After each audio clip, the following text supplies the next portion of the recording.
श्री स्वामी समर्थ. महादेवांचा सगळ्यात मोठा दिवस महाशिवरात्रीचा दिवस. येत्या 15 फेब्रुवारी रविवारच्या दिवशी महाशिवरात्री आहे. तर काही दिवसच आता बाकी आहेत महाशिवरात्री येण्यासाठी. तर महाशिवरात्री येईपर्यंत आजपासून किंवा उद्यापासून रोज सकाळी किंवा संध्याकाळी तुम्ही या मंत्राचा जप 1 माळ करा.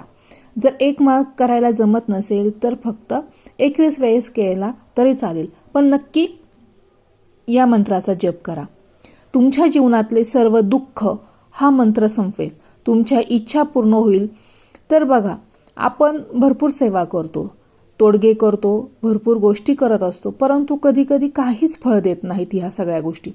परंतु एकदा जर तुमच्यावर महादेव प्रसन्न झाले तर मग 7.5 राहू केतू किंवा कोणत्याही देवांचं, कोणत्याही गुरूंचं तुम्ही काहीच केलं नाही तरी चालेल.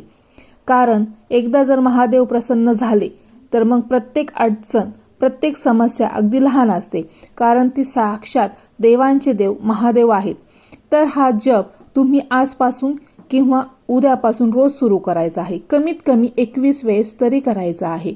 आणि जर हा जप करू शकत नसाल तर श्रवण केलं म्हणजे ऐकलं तरी चालेल. यूट्यूबवर जरी हा मंत्र लावून दिला तरी चालेल.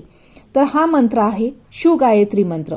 ओम तत्पुरुषाय विद्महे महादेवाय धीमहि तन्नो रुद्र प्रचोदयात. तर हा मंत्र तुम्हाला 21 वेळेस किंवा 1 माळ सकाळ किंवा संध्याकाळ करायचा आहे शिवरात्रीपर्यंत. तर तुम्हाला हे कोणतंही जमत नसेल तर हा मंत्र लावून द्या. मी खाली एका व्हिडिओची लिंक देत आहे, ह्या मंत्राच्या व्हिडिओची लिंक देत आहे, तर तो नक्की ऐका. श्री स्वामी समर्थ.